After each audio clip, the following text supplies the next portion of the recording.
Evidence আছে। মিথ্যা আশ্বাস দিয়ে ইন্ডিয়ান সেকুলার ফ্রন্ট রাজনীতির আঙিনায় আসবে না, তাতে মানুষ আমাদের ভোট দিক আর নয় বাদিক। আমরা কেন কন্টেস্ট করছি, যে কথাটা আমি বলছিলাম এই কথা বলেই আমরা শেষ করব আমাদের প্রোগ্রাম। আমরা বলছি অনেককে আমরা বিশ্বাস করেছিলাম, তারা আমাদের কথা বলেনি গো, আমাদের সঙ্গে ভাঁওতাবাজি দিয়েছে, আমাদেরকে প্রতারণায় ফেলে দিয়েছে, প্রতারণার শিকার হয়েছি। তাই আমরা ঠিক করেছি যারা আমাদের কথা বলবে, যারা আমাদের সুখ দুঃখের কথা বলবে, আমাদের বাড়ির ছেলে, আমাদের সুপত্র, যারা ভাঙড়ের মানুষ যখন আক্রান্ত হয়ে জেল খাটছিল, কেস কাটছিল, সেই সময় যখন ভাঙড়ের মানুষ সহ বাংলার মানুষকে বাঁচানোর চেষ্টা করছিল যে আইনজীবী, সেই আইনজীবীকে আমরা ক্যান্ডিডেট করেছি আমরা আমাদের দল থেকে। আর একদিকে তৃণমূল কংগ্রেস কাকে ক্যান্ডিডেট করেছে, সে এসছে, সে আসছে, আর স্টেজে কিছু কোমর দোলাচ্ছে, কিছু নাচ দেখাচ্ছে, আর কিছু গান গাইছে। আমরা তো সেই জন্য দেওয়ালে দেওয়ালে লিখছি যে নাচের মেয়ে নেচে যাক আর আইনজীবী দিল্লি যাক, ঠিক কিনা? আমরা আবারও বলছি এই নাচনি বালিটা নেচেই যাক, আর আমাদের আইনজীবী মানুষের কথা নিয়ে মানুষের দরবার করার জন্য দিল্লির পার্লামেন্টে যাওয়ার দরকার আছে না নয়?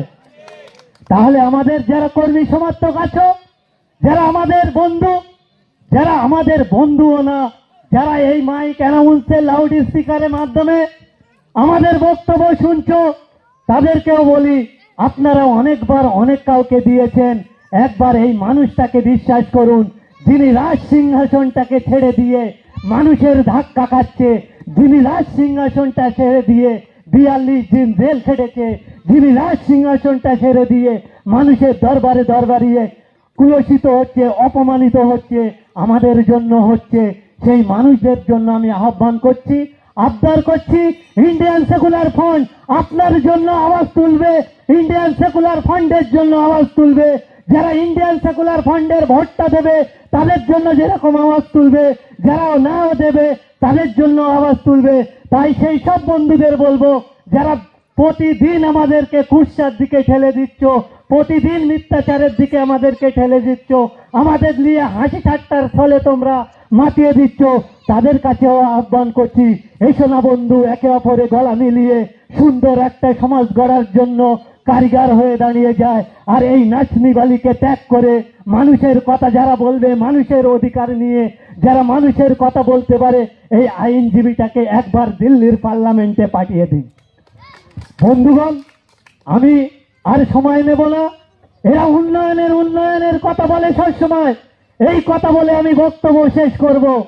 এরা এত উন্নয়ন করেছে, এত উন্নয়ন করেছে, এরা স্টেজে দাঁড়িয়ে কি বলেন জানেন?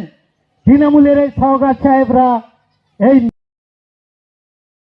একাধিক ক্যান্ডিডেটরা, একাধিক নেতা মন্ত্রীরা, এনারা একটা ডায়লগ দেয়, এরা সেন্টেন মেরে এসে বুকে একটা বড় ব্যাস লাগিয়ে সানগ্লাস পরে টরে একদম স্টেজে উঠে দাঁড়িয়ে বলে মানুষ আমাদের সঙ্গে আছে, তৃণমূলের সঙ্গে আছে, আমাদের মাননীয় মমতা বন্দ্যোপাধ্যায় তানার যে উন্নয়ন, সেই উন্নয়নের সঙ্গে আছে। এই ডায়লগটা যখন দেয় আমারও খুব ভালো লাগে, কিন্তু বন্ধু একটা শুনে রাখো, এদের কালচারটা কি আমাদের জানতে হবে। এরা স্টেজে এক কথা বলে আর ভোটের দিনে, আগের দিনে রাত্রিরে এক কথা বলে, মানুষকে ভোট দিতে দেয় না, ভোটের দিনে বুটজাম করে, রিগিং করে, চাপ্পা করে, গণতন্ত্র হরণ করে। যারা কথার সঙ্গে বাস্তবের মিল দেয় না তাদের প্রত্যাখ্যান করার দায়িত্ব আমাদের নিতে হবে। পারবো কি না? পারবো তো? শুধু গলার আওয়াজ দেখিয়ে কোনো লাভ নেই। মানুষের জন্য যদি কথা বলতে পারি, মানুষের জন্য যদি সমাজ পরিবর্তন করতে পারি, মানুষের জন্য যদি কাজ করতে পারি, সেটাই রাজনীতিতে সর্বের সর্বা।